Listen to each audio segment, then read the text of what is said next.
자, 한 주일 동안 잘 계셨습니까? 이제 대학생활 시작한 지 딱 한 달 되는, 거의 대부분이 그렇죠. 이제 한 달. 어때요? 기대한 만큼 괜찮아요? 전혀? 아직 시간은 많으니까 꼭 기대한 만큼 활용을 하도록 하세요. 대학생활 다시는 돌아올 수 없는 정말 황금 같은 시절입니다.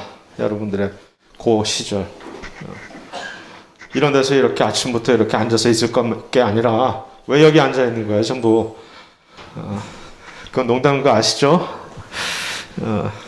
자, 그래서 오늘은 지난 시간에 우리가 봤던 내용은 사실 이거 보기 위한 물밑 작업이었었던 거예요. 그래서 이 생물학적인 고분자 물질들, 누누이 얘기했지만 네 가지: 탄수화물, 지질, 단백질, 핵산에 관해서 이제 여러 가지 사안을 살펴보는 거겠죠.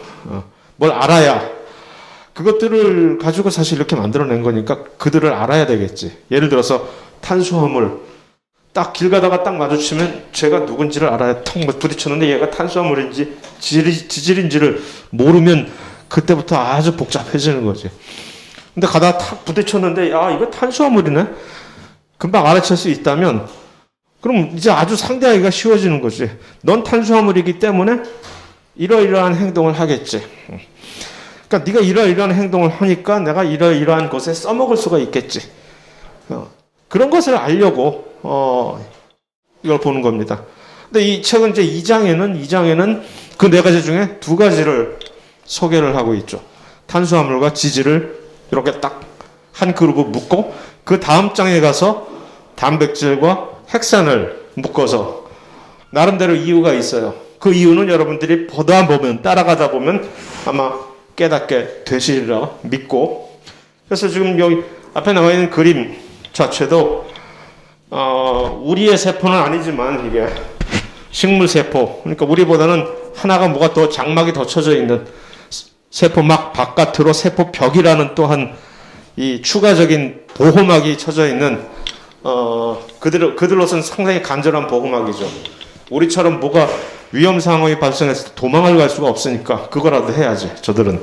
그래서 그것을 위시한 여러 가지 물질들이 우리가 흔히 곧 부딪히게 될 여러 가지 큰 구조들 및 물질들이 무엇로 이루어졌는지를 보여주기 위한 하나의 그림일 뿐이고, 자, 이겁니다. 이거 왜 화질이 이러냐? 깔끔하게 안 보이고 이게 이러지? 어쨌든 뭐 이제 좋은 걸로 좀 바꿔야 되겠어요. 이거 이제 레졸루션이 좀 괜찮은 걸로. 자, 이 네 분을 괜히 의문의 1페이지 이분들이요, 소환을 해가지고서 각각의 고분자 물질들을 대표하게끔 홍보대사로 모셔봤습니다. 근데 뭐 여러분들한테는 별 감흥이 없을 것 같아요. 알아요. 이 네 사람들이 그 인기를 풍미하던 시절에 여러분들은 하나도 태어나질 않았을 테니까 아마. 아닌가? TV에서 본 적 있나? 이게 벌써 한 20-30년 전 얘기인데 이게. 그래서 잘은 모르겠으나 어쨌든 이들이 요즘도 뭐 그래도 여기저기서 다른 TV에서 먹방에도 출연하고 하니까 뭐 얼굴들은 아마 알고 계실 겁니다. 그래서 일단 이 중에서 왜 이분이 지질을 대표할까라는 나름대로의 이유는 누가 붙인 게 아니라 제 나름대로 괜히 제가 이분들을 갖다가 이 사진을 써먹는 건데, 왜 지질일까? 우리가 흔히 생각할 때 지질 하면은 뭐가 제일 큰 것처럼, 그래서 어떻게 보면 얘가 지질이라야지, 이것도 이렇게 많이 나오고 지질. 근데 아니에요. 사실은 우리가 오늘 보고자 하는 이 물질들은 고분자이니까 뭐냐? 큰 물질들이란 말이에요. 근데 생명체에서 언급했지만 한번, 생명체에서 고분자 물질을 그러니까 만들어내는 방식은 뭐 여러 가지가 아니라 크게 두 가지 옵션 중에서 하나를 택한 거지. 이것이 우리가 살아가는 방식이다. 그러니까 상대적인 개념은 거대 담론을 생각하면서 그냥 퉁쳐서 그냥 한 번에 탁 만들어 버리자. 한 번에 찍어내는 거 있잖아요. 큰 주물처럼 뭔가 계획을 크게 세우고 원대한 꿈을 가지고 야, 뭐 큰 물질이 필요하다 그래? 그러면 뭐 이상한 그것을 찍어내는 주물 같은 거 기구를 가져와서 한번 퉁 찍어내면 한 번에 돼버는 거 아니에요. 그러나 우리는 그렇게 살지 않는다는 얘기죠. 이 세계에서는 어떻게? 우리가 살아있는 생명체 내에서 고분자 물질을 만들어내는 방식은 두 가지 단어로 그것을 대변하면 섬섬옥수, 그 다음에 한 가지는 까먹었다. 오면서 생각해낸 단어였는데 어쨌든 섬섬옥수, 뭐 한 땀 한 땀 그 정도로 할까? 하나씩 연결을 시킨다는 얘기지. 작은 부품을 가지고 알갱이들을 모아가지고서 어떠한 방식으로 연결을 그러니까 지난 시간에 우리가 화학결합을 본 거 아닙니까? 어떻게 뭘 가지고 연결시킬 것인가 하는 것을 그래서 그러니까 이제 거기서 두 가지 대비되는 단어가 파생하는 거예요. 하나는 단위체, 섬섬옥수를 이루기 위한 하나의 기본적인 개념, 단위들이 단위체라고 합니다. 영어로 그것을 모노머라고 얘기를 합니다. 모노머. 단위체를 가지고들 그 만들어내는 결과물을 우리가 뭐라고? 중합체라고 한국말로는 얘기하는데 영어로는 폴리머라고 얘기해요. 그러니까 언제나 항상 이 네 가지 종류의 이 고분자 물질들은 똑같은 방식의 이 구성, 단위체로부터 중합체를 만들어내는 방식으로 이었다 하는. 그러니까 여기서 그러면은 그 단위체를 이어서 중합체를 만드는 그 화학 결합은 어떤 결합을 썼느냐라고 질문을 할 수밖에 없게 되는 거죠. 그러면 기다렸다는 듯이 히히히 하면서 공유결합이라고 들어는 봤나? 하고 이제 갖다 제시할 수가 있는 거지. 그래서 이제 공유결합. 왜 하필이면 공유결합을 여기다 썼을까? 우리가 지난 시간에 봤던 결합들 중에서 그 친구만이 유일하게 믿음직스러운 결합이었잖아요. 안정적이고 한번 결성을 하면 그래서 탄소가 거기에 소환이 된 것이고 결국 우리는 그 운명에 그것 때문에 탄소하고는 뗄래 뗄 수 없는 온갖 미운화 고운화 탄소인 유기물의 세상에서 생명체가 자리를 잡게 됐다고 얘기를 할 수가 있는 것이죠. 그래서 그러한 이 단위체들 그러면 이제 또 한 가지 질문이 그냥 생겨버리는 거죠. 단위체들을 모았어? 그러면은 그 단위체들의 종류는 뭐야? 그러니까 이게 네 가지를 이렇게 구분할 이유가 있을 거 아니에요. 하나하나가 각 그룹이 자기들이 이 중합체를 만드는 데 쓰는 단위체들의 종류가 다른 거지, 이제. 그러면 이제 질문이 또 하나, 그럼 탄수화물에 쓰이는 단위체는 뭐가 있을까? 그걸 이제, 또 쓸데없이, 아는 척하게 생긴 거지, 또 이제. 너 뭐 이런 거 알아? 하고. 자, 자랑하기 좋게끔 단위체 이름들이 이제 또 달라지게 되는 거죠. 각 내 그룹마다. 그거를 우리가 알아야 된다는 얘기죠. 외워야 된다는 얘기가 아니라 그냥 그거 어디서 한번 들어는 봤어. 그다음에 일단 왜 단위체를 우리가 따로 구분해서 알려고 하느냐? 뭘 알려고 하는 거지? 그들의 화학 케미스트리를 알아야 되지. 그래야 각 단위체들의 화학적 성질에 따라서 결국은 지가 영어의 표현은 그런 게 있어요. 네가 뭐 그래봤자 너는 네가 먹는 것의 결과물일 뿐이다라는 말이 있거든요. 그러니까 뭐 네가 잘난 척하지만 네가 먹는 대로 무엇을 먹는지에 따라서 네 자신이 어떤 식으로 뭐 결정이 된다는 좀 약간의 우스갯소리가 있는데 영어 표현으로 그런 것처럼 단위체를 어떤 화학적 특성을 가진 단위체를 가지고 이루어진 중합체이니까 결국은 그 단위체의 화학적인 성질에 따라서 중합체가 형성이 되는 것이고 그래서 그러면은 이제 예측을 할 수가 있는 거지. 네가 그래봤자 뛰어봤자 부처님 손바닥이지. 내가 너를 알고 있어. 그 이유 때문에 이것을 공부하는 거라는 말씀을 드리고요. 그래서 그런 관점에서 이 지질은 사실 단위체가 특별한 단위체로 만드는 중합체의 크기가 사실은 제일 작아요. 우리의 잘못된 어떤 개념, 그 뭐라 그러지? 영어로 스테레오타입이라고 할까? 여기서는 한국말로 뭐라 그럴까? 편견? 편견. 편견은 지질이 제일 크겠다. 지방. 지질이 중합체로서 단위체가 몇 개 못 들어가. 곧 보면 알겠지만. 탄수화물이나 단백질, 핵산, 엄청나게 많은 개수의 각각의 단위체를 마구마구 갖다 붙여서 확장시킬 수가 있어요. 그러니까 거대한, 정말 엄청나게 거대한, 이 친구 봐요. 핵사라는 친구 얼마나 거대해질 수 있냐 하면은 우리 몸 안에 이거 작디 작은 세포 안에 들어가 가지고서 지금 우리 몸 안에 사람 세포 안에 핵 안에 들어있는 요 핵산, 우리의 핵산의 길이를 전부 쫙 늘어뜨리면 얼마나 길이가 될까? 한 3m가 된다는 얘기가 있어요. 1m인가 3m. 그게 1마이크로 지름이 10마이크론밖에 안 되는 세포에서 끄집어내가지고서 지를 연결시켰더니 뭐 1m? 3m? 이게 우리 그걸로 환산을 하면 이게 만약 세포라고 칩시다. 이 크기가. 이게 세포라면 거기서 DNA를 꺼내가지고서 여기서 연결시키면은 여기서 어디까지 갈까? 한 86km. 여기서 86km 해당하는 지역이 어디입니까? 서울까지 가겠네? 그지? 정말 구라 아니라 진짜. 그 정도로 길게 만들 수 있다는 얘기죠. 크게, 길게. 아니, 단백질은 어디 가면 또, 빠지나? 무수히, 이론적으로 단백질은 무엇이냐? 이제 우리는 이런 식으로 얘기를 할 수가 있어요. 이제 단위체, 중합체, 개념을 떠올렸으니까 단백질은 어디 가서 이제 흔히 이렇게 툭 던지듯이 이렇게 얘기할 수가 있어요. 단백질은 아미노산의 중합체야. 끝. 무슨 소리인지 알겠죠? 핵산? 뉴클레오티드라고 들어봤니? 핵산은 뉴클레오티드의 중합체야. 끝. 이런 식으로. 지질 중에 대표적인 지질이 지방은 지방산의 중합체야. 끝. 여기서 문제가 생겨요. 지방은 지방산이라고 하는 게 딱 3개밖에 못 들어가는 거예요. 맥시멈.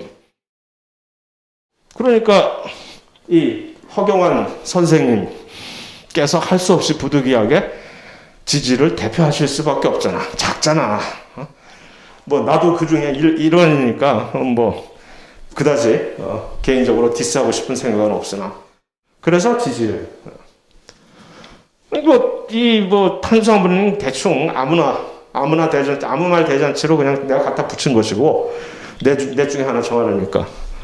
단백질은 왜 이 양상구기가 단백질을 대표하게 됐을까? 혹시 누구? 알아맞혀 볼 수 있을? 단백질의 아주 대표적인 특성을 양상국이 항상 이 코너에서 입버릇처럼 얘기를 했거든. 그건 못 봤으니까 모르지, 하긴. 이 코너를 본 일이 없으니. 단백질은 턱별하다고 해요. 턱별. 여기서 빵 터져야 되는데 빵 안 터지는 거 보면 전혀 이 프로그램에 대해서 이해도가 없다는 얘기지. 어쨌든 스페셜. 단백질은 특수하다는 얘기입니다. 자기 나름의 고유한 특수한 모양을 만들어낼 수가 있다는 얘기죠. 그래서 대표적으로 이 단백질을 대표하기에 충분한 자격이 있는 것이고. 근데 마지막으로 이 핵산은 왜 난 이 친구 이름까지도 까먹었어. 난 몰라 이 친구. 나머지는 다 기억하는데 그 정도로 존재감이 없는 친구인데 아니 왜 핵산이 왜 존재감이 없어? 있어야지 당연히. 우리의 가장 중요한 사실 유전 정보를 제공하는 물질인데 왜 핵산을 이 사람이 맡았을까? 핵산은 제일 지루한 물질이기 때문에 지루. 정말 특성 없고 지루해. 지루 구조가 보링하다고. 그냥 똑같은 유닛이 반복. 특히 DNA. RNA는 조금 나.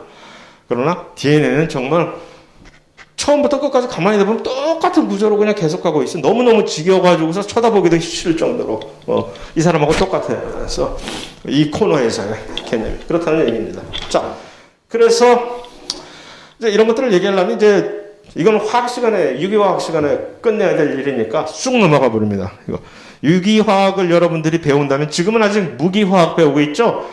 유기화학 아직 안 배우지. 화학 시간. 화학 다 배워야 되잖아요, 여러분들. 어쨌든 여러분들이 고등학교 때 화학을 배웠다면, 약학과 올라오면 고등학교 때 화학 다 했을 거 아니야. 그럼 이 작용기들에 의해서 화학적인 특성이 되면 전해주는데, 특히 무슨 뭐 이런 걸 하이드록실기, 수산기, 하이드록실기라고 그런다. 그 다음에 에탄올 같은 데 이런 게 나온다. 쑥쑥쑥 그냥 복습 차원에서. 왜냐하면 이제 각각의 단위체들을 특성을 얘기할 때 이 작용기들을 소환을 해서 얘기를 해야만 되거든. 특히 단백질을 얘기를 할 때 아미노산 얘기를 하면, 아미노산 얘기를 하려면 아미노산이 대표적으로 가지고 있는 그 작용기인 아미노기와 카복실기를 얘기를 해야 되는데, 이거를 우리가 서로 언급을 안 하면 왜 뜬금없이 갑자기 그 뭔 소리야 할까봐 한번 이렇게 소개시키는 것이지만, 사실은 괜히 쓸데없는 일일 수도 있다는 생각이, 그러나 만에 하나 여러분들이 혹시 뭐 친구 따라 약학과 오긴 했지만 나는 고등학교 때 화학 같은 거 한 번도 배워본 일이 없어요 라고 한다면, 이제 이런 것들 좀 봐야 된다는 얘기죠. 뭐 이과니까 그럴 일은 없겠으나, 제가 원래 제 학교인 숙대에서 교양 과목 가르칠 때는 황당한 일이 너무 많아서 그래요. 요새는 그러니까 태어나서 한 번도 생물을 배워보지 못한 학생들이 있더라고. 그러죠. 와가지고서 이거 있으니, 그래서 야 이러면 어떻게 해야 되지? 근데 같은 클래스에 공대생들도 막 들어있어. 그러니 뭐 어디다가 수준을 맞춰가지고 해야 되냐 말이야. 그래서 이제 노퍼심에 이렇게 짚고 넘어가는 거라고 생각하시면 됩니다. 그래서 키톤이라고 하는 키토와 알데하이드의 차이 또 아시잖아요. 어깨가 한쪽이 빠져 있으면 알데하이드고, 어깨가 둘 다 딱 튼튼히 탄소에 의해서, 탄소랑 같은 알기에 의해서 딱 이제 있으면 그것은 키톤이 되는 것이고, 카복실기, 탄소 이중결합이 산소와 갖고 있으면서 OH가 있는 것이 카복실기이고, 그 다음에 아미노기, NH2, 파스페이트, 인산기. 이제 인산에 수소가 빠져버린 게, 그래서 결합한 게 인산기인 거죠. 뭐 이런 식으로. 그 다음에 또 하나가 책에는 빠져 있는데, 이 사이올이라고 하는데, 한국말로 이거를 술피드릴 뭐 있던 이상한 이름들이 막 이상해가지고서, 어쨌든 황이 들어있는데, 그래서 이 이름 자체가 사이올인 이유가 알코올이 OH잖아요. OH인데 거기 O 대신에, 산소 대신에 황이 대신 대리 출석하고 있기 때문에, 그럴 때는 그러니까 이제 춤추는 싸이가 갑자기 생각나는 건 뭐였지? 그 전혀 스펠링도 다른 건데, 싸이라는 이름이 들어가면 이제 황이 들어간다는 얘기이기 때문에, 그래서 보통 싸이올이라고, 또는 설파이드릴, 하이드록실 대신 설파이드릴, 아니면 싸이올이라고 하는데, 중요한 건 그냥 산소 대신에 요게 대충 황이 들어가 있는 거다. 특히 단백질 구조 같은 거 볼 때 요 작용기가 아주 중요한 역할을 하기 때문에 나중에 언급을 하게 됩니다. 그래서 아미노산에 특별히 요거를 가지고 있는 아미노산들이 있어요. 들이 있는 게 아니라 얘가 혼자 있지. 바깥에는 시스테인이라고 하는 이 아미노산은 여기에 사이올 그룹을 가지고 있습니다. 그거 그래서 준비해 주시면 되고. 자, 이들을 연결시키는 화학 반응의 이름을 축합 반응이라고 얘기를 합니다. 축합 반응 지난 시간에 했나 내가? 안 했어요? 오케이. 공유결합을 만드는 건데, 그러니까 딱 한 가지 좋은 점은, 이것이 탄수화물이 됐든 지질이 됐든 단백질이 됐든 핵산이 됐든 전부 똑같은 방식의 공유결합을 사용을 해요. 우리 입장에서 보면 너무 좋지.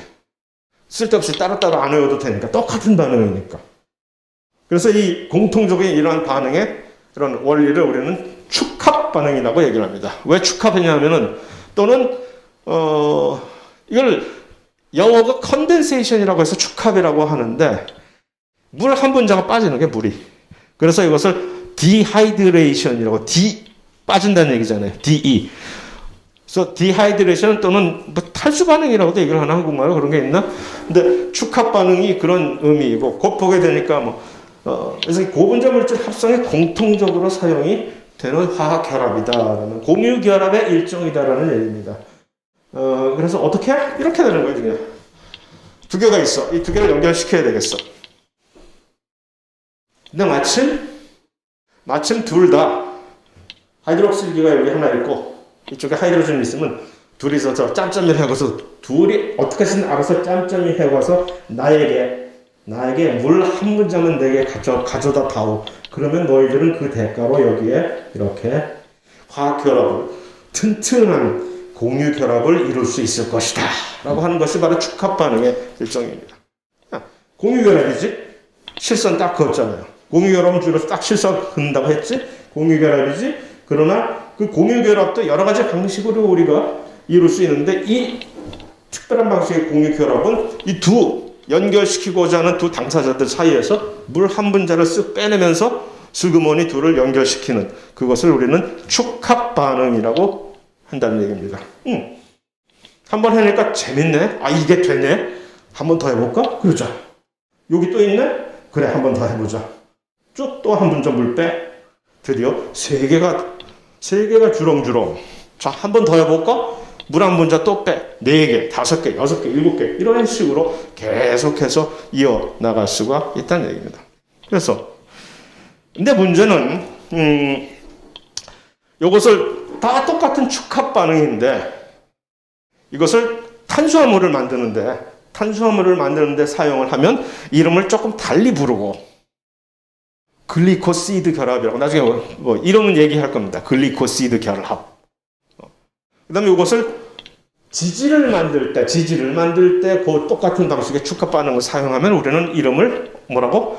아주 예쁜 이름으로 에스터 결합이라고 얘기를 하고. 왜냐하면 이 물을 어디서 빼가느냐, 물을 빼는 당사자들이 조금 다르기 때문에 그 이름을 그렇게 좀 달리 할 수밖에 없는 거예요. 그 다음에 단백질의 경우는 아미노산 두 개를 서로 연결을 시켜서 이렇게 연결을 시킬 때, 그 단백질을 만들 때 사용하는 축합 반응은 우리는 펩티드 결합이라고 얘기를 하고. 그래서 단백질을 또 다른 이름의 단백질을 그냥 단백질이라고 부르지 못하는 홍길동이는 단백질을 대신 폴리펩티드라고 부르게 되는 이유가 바로 그것 때문에 그럽니다. 그래서 단백질은 흔히들 폴리펩티드라고 하는 이유가 단백질은 펩티드 결합으로 이루어져 있기 때문에 그런 것이고, 핵산의 경우는 인산 2 에스테르 결합이라고. 그러니까 이름이 갑자기 이제 급짜증 나게 만드는 거지. 뭐야 이거? 각각을 다 이렇게 외워야 돼? 아니요, 외울 필요는 없으나 어쨌든 각각이 그 모든 이상한 데 쓰이는 각각의 이 이름들이 전부 다 똑같은 축합 반응이다라는 것을 알면 좋지 않을까 싶고요.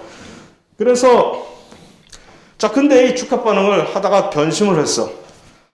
단순 변심도 환불이 됩니다. 그러니까 그래서 나 생각 잘못했는데 이거 되돌리고 싶어요. 도로 돌아가고 싶어요. 뭐라 그럴까? 오케이. 영수증만 가져오세요. 그럼 환불해 드릴게. 그 영수증이 뭐야? 아까 이거 가져가셨지, 이거. 이것만 도로 가져오면 내가 다시 원상복귀 해드릴까. 물을 가져오면 다시 깨주겠다는 얘기입니다. 그래서 이름을 뭐라고? 물을 하나 더 해가지고서 이것을 깨진다는 얘기가 하이드롤리시스라는 얘기. 하이드롤리시스. 그거를 한국말로 그대로 옮기면 가수 분해가 되는 거죠. 그래서 축합 반응의 반대 방향의 반응인 거죠. 축합 반응을 되돌리고 싶다. 그러면 이것을 분해를 시키려면 물 한 분자를 얹어가지고, 아까 연결시키는데 물을 뺐으니까 공평하네. 똑같이 아까 가져갔던 것만 도로 그대로 가져오면 된다는 얘기죠. 자, 여기서 금방 우리는 알아차릴 수 있는 게 그러면 가수분해를 하면은 여기서 뭐가 발생되고 축합 반응을 하는 데는 뭐가 필요할까? 금방 알겠지. 가수분해를 하면 공유 결합을 깨는 거 아니에요. 그러면 이건 자발적인 반응이지? 그럼 우리는 뭘 얻지? 에너지를 얻잖아.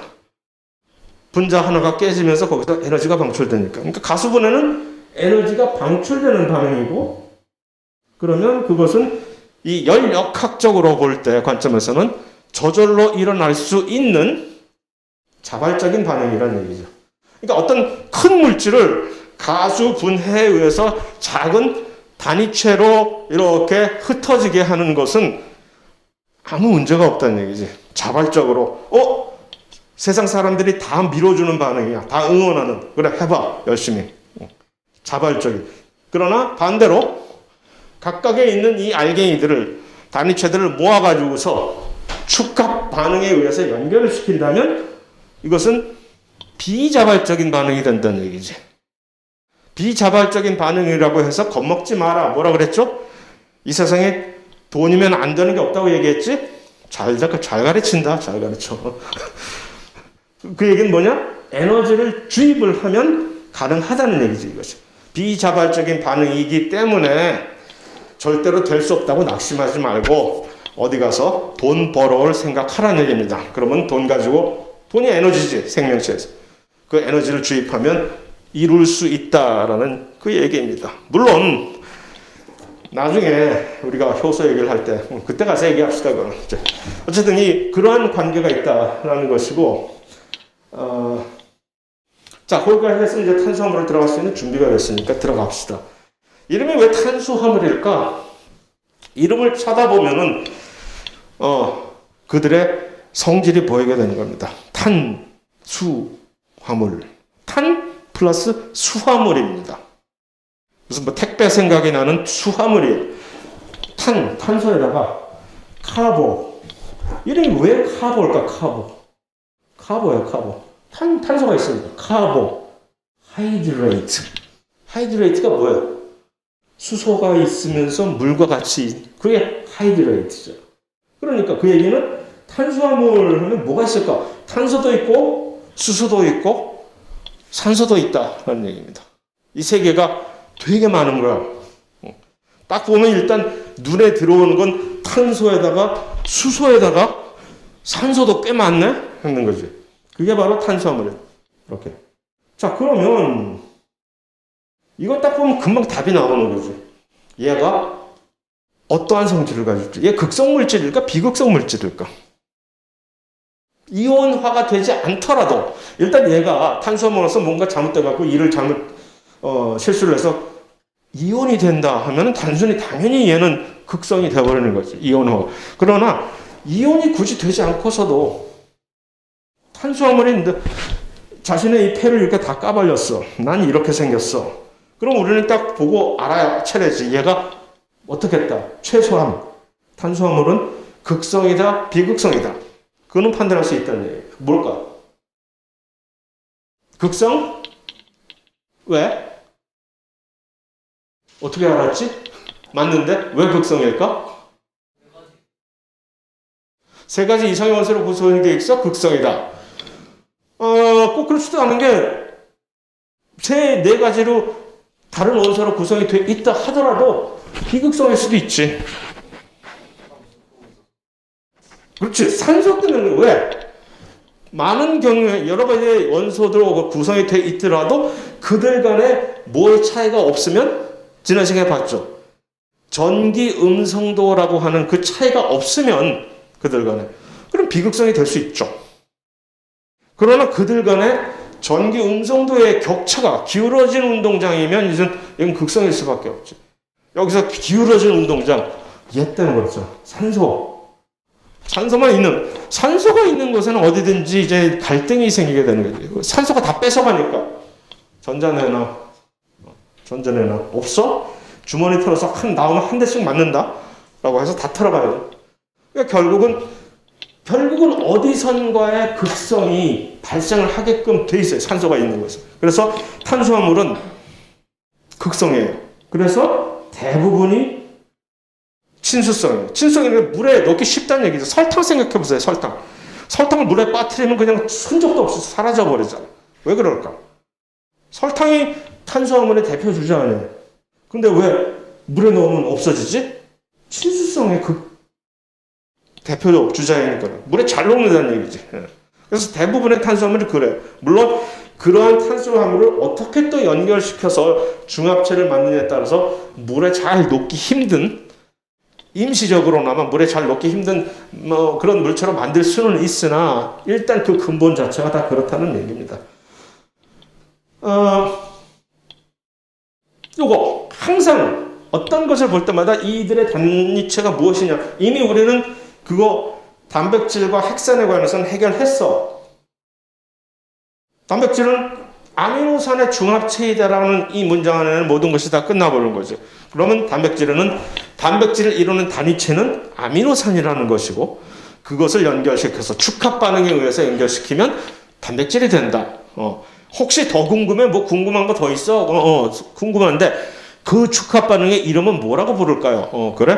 그것을 펩티드 결합이라고 지어라. 끝. 그 단백질이에요. 탄수화물의 경우는 어떨까? 단당류라고 하는 모노세커라이드라고 하는 여러 종류의 많은 작은 크기의 탄수화물을 우리는 단당류라고 얘기합니다. 이미 단당류에 대해서는 이미 귀가 따갑도록 들어봤을 거예요. 포도당 들어는 봤나? 많이 들어봤겠지. 대표적인 단당류가 포도당이잖아요. 그러한 이 탄수화물계에서는 포도당은 그러니까 아주 작은 단위 수준의 알갱이 수준의 저 낮은 단계의 당이라는 얘기죠. 어쨌든 모든 단당류들은 종류가 되게 많기 때문에 포도당만 있는 게 아니라 뭐 과당도 있고 뭐 별의별 이름도 들어보지 않은 단당류들이 꽤 있거든.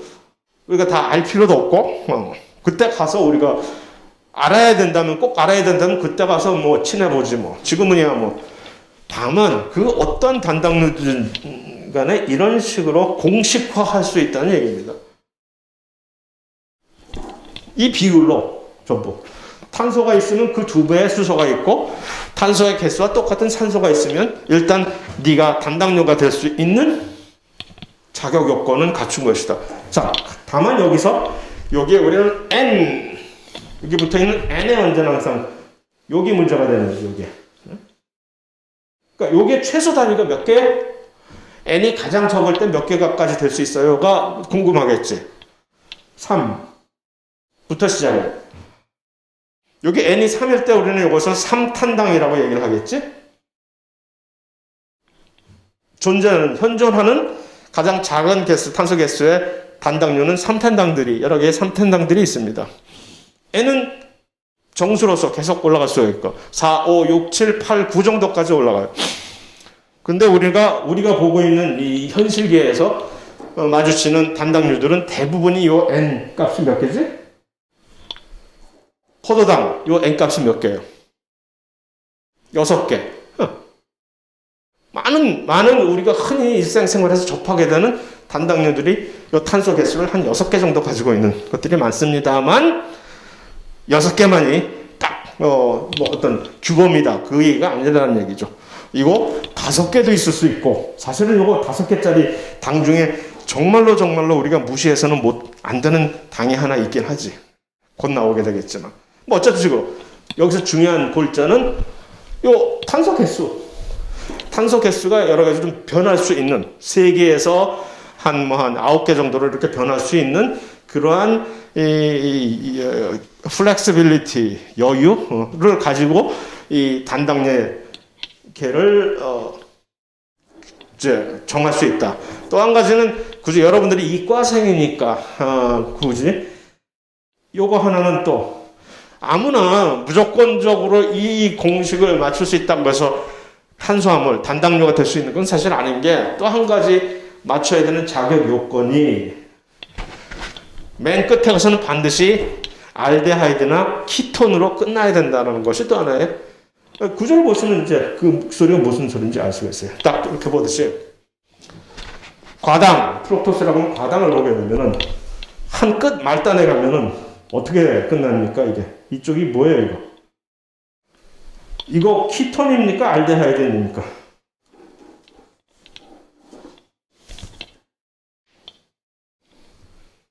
이쪽에 탄소가 또 하나 더 있지.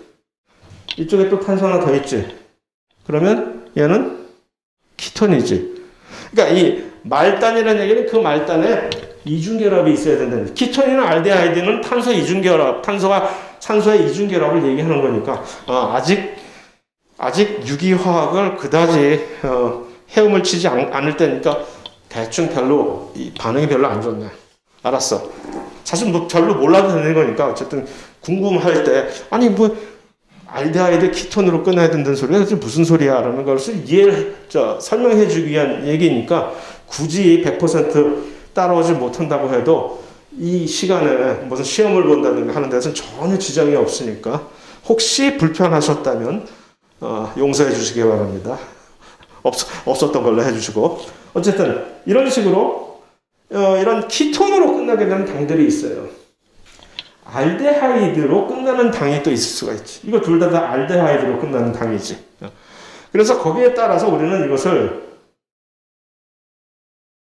키토즈 또는 알도스라는 또 이상한 이름으로 씁니다. 둘 다 오스 돌림으로 끝나는, 돌림이 같은 거예요, 이게. 오스.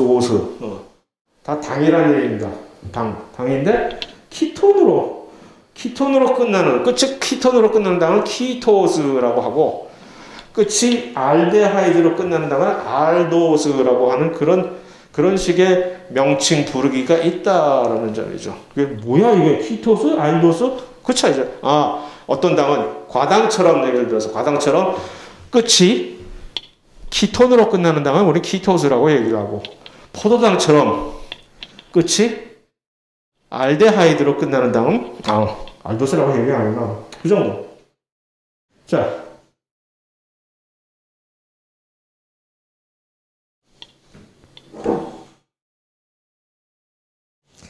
그 다음에 또 한 가지는 이들이 사실은 딱 보면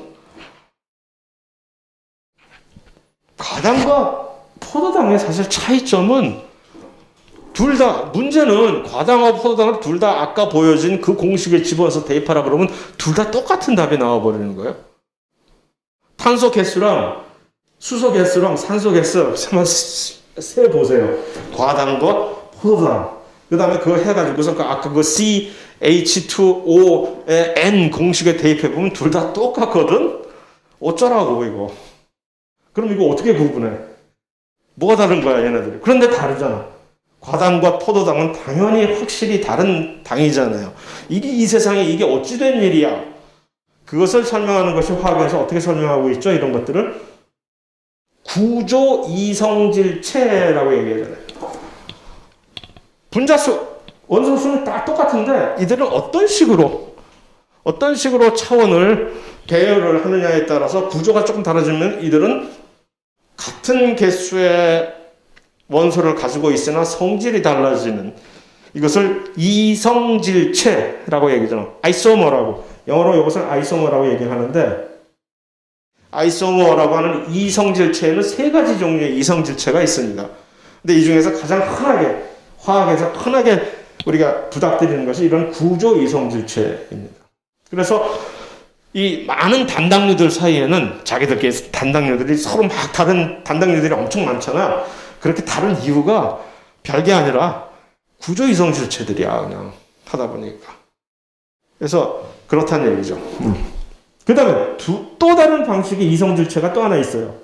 요거는 기하 이성질체라고.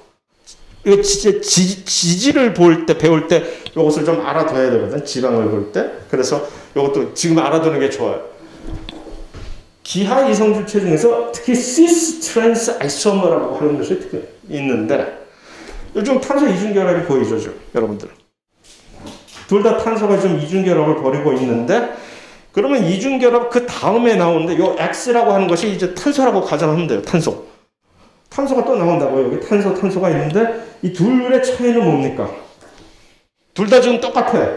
원소 개수도 똑같고 그러나 이들은 같은 물질이 아니라 다른 이성질체입니다. 어떻게 다르지?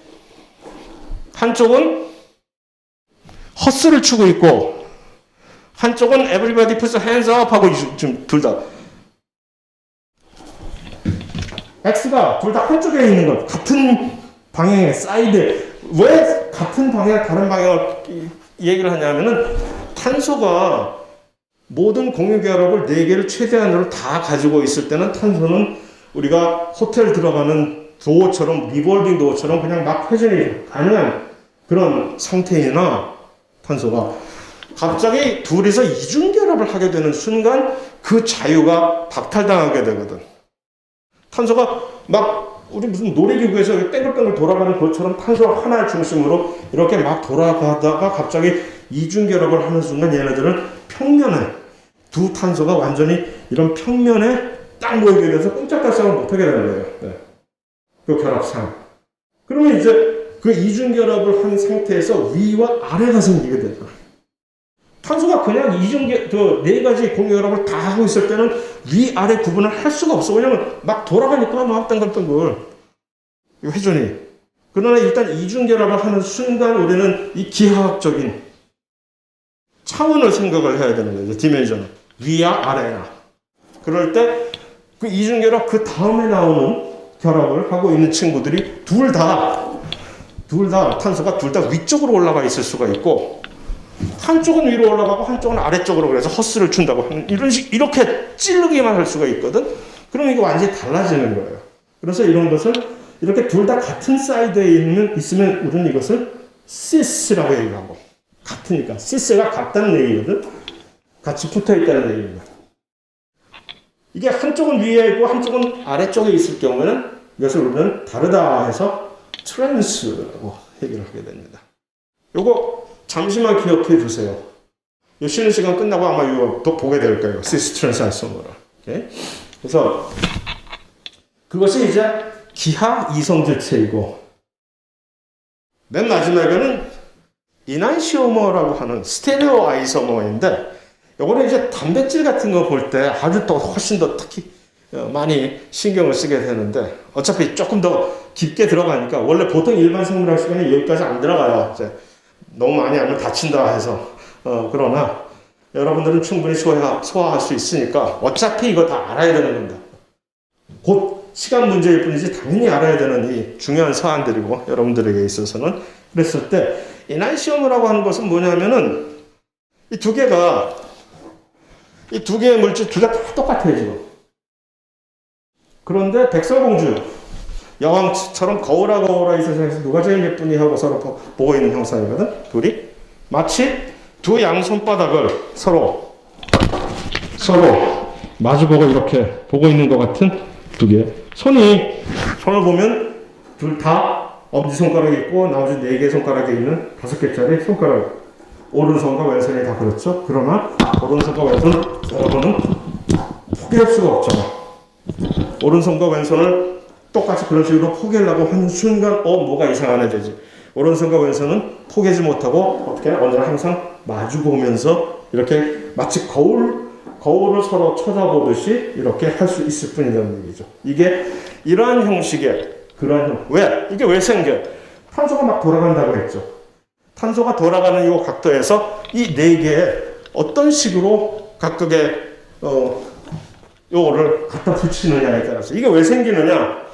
탄소를 중심으로 해서 각각의 4가지의 공유결합에 들어가는 이 원소들이 전부 다 다를 경우에 이게 생겨버리는 거예요. 여러분. 요거를 비대칭 탄소라고 얘기하거든. 옛날에 일반 생물학 시간은 당연히 반드시 비대칭 탄소에 대해서도 사실은 아무 거리낌 없이 물어보고 그것을 찍어낼 수 있었어야 되는데 요즘은 트렌드가 바뀌어서 아무도 그러한 것을 건드리지 않아요.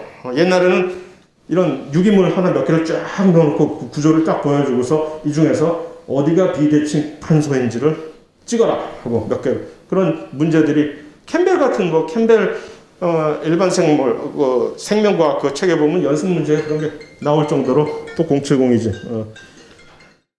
나한테 적어놓은 건 070밖에 없어. 그래서 이렇게 했었는데 요즘은 그걸 전부 다 이렇게 무시하지만 어차피 여러분들 올라가서 곧 2학년이나 3학년 되면 어느 수업 시간에서든지 반드시 그것을 또 이제 부닥치게 됩니다. 일단 내가 여기서 그것을 괜히 쓸데없이 여러분들에게 고통 주고 싶지는 않으니까 여기까지만 이 정도까지만 얘기를 하고 그래서 이것은 비대칭이라는 게 뭐냐면 이렇게 서로 거울상으로만. 그래서 이것을 한국말로 거울상 이성질체라고 얘기를 합니다. 그래서 이거 되게 중요해요. 그래서 이 탄수화물의 경우에도 LD, 이게 LD가 뭐를 뜻하냐면은 오른손 왼손을 얘기하는 거예요. 그래서 요 D가 오른손잡이라는 뜻이고 D가 L이 이제 왼손잡이라는 뭐 그런 뜻인데 특히 그건 뭐 중요한 건 아니나 그렇게 이렇게 서로 똑같은 분자식을 가지고 구조까지도 똑같은데 구조 이성질체 상으로도 그러나 이 거울 앞에 이렇게 비춰놓고 보면 다른 실제적으로 물질을 어떻게 거울 앞에 서로 놓고 비교를 해요? 그런 방식이 있죠. 평광을 탁 거기다 주사시를 시키면 이게 반사하는 각도가 달라지거든. 이쪽은 이 시계 방향으로 반사를 하느냐, 아니면 시계 반대 방향으로 이걸 반사하느냐는 그런 것을 이제 측정을 할 수가 있기 때문에 확실히 우리는 그러한 다른 물질들이 있다는 것을 압니다. 그 다음에 이게 실제적으로 우리의 생활에서 중요성은 뭐냐면 희한하게도 포도당이 있잖아요. 포도당은 우리에게 있어서 정말 없어서는 안 되는 아주 중요한 에너지원이잖아요. 그러나 무조건 포도당만 갖다 주입한다고 모든 포도당을 다 우리가 할 수 있는 게 아니에요. 뭐 생명체들이. 예를 들어서 우리가 실험실에서 독한 마음을 품고 어떤 생명을 자라나는 새싹을 식물 하나를 굶겨 죽이고 싶다면 막 싹이 났어. 싹이 났을 때 이 식물이 미워서 굶겨 죽이고 싶어. 얘가 아직 광합성을 하기 전까지는 얘한테 뭔가 영양분을 주입을 해줘야 살거든요. 그런데 싹을 틔워가지고 할 때 얘를 굶겨 죽이고 싶으면 일부러 여기다가 포도당을 넣었는데 포도당을 전부 L 형태 포도당만 집어넣으면 돼요. 그럼 얘 굶어 죽어. 무슨 얘기냐? 우리가 원하는 포도당은 D 글루코스라는 D 형태, 오른손잡이 글루코스라는 얘기. 거의 모든 당을 우리가 이제 흡수하고 대사작용하는 대부분의 당은 D 형태, 오른손잡이 형태. 물론 왼손잡이 형태의 당을 이제 대사작용할 수 있는 그런 당도 있긴 하나. 어쨌든 포도당의 경우는 D 글루코스가.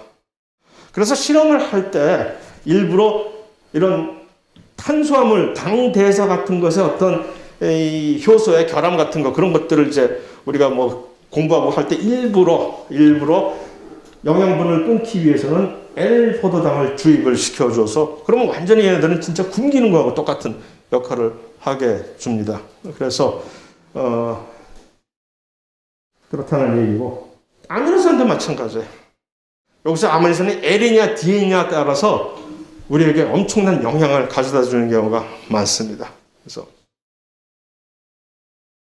자, 그 다음에 탄수화물 시작하는 뭐가 이렇게 많으냐. 아까 보여드린 무슨 알도스냐 키토스냐 하는 그런 것들은 전부 일직선으로 되어 있잖아요. 이런 것들을 우리는 사슬형이라고 얘기를 합니다. 직선, 체인형. 그러나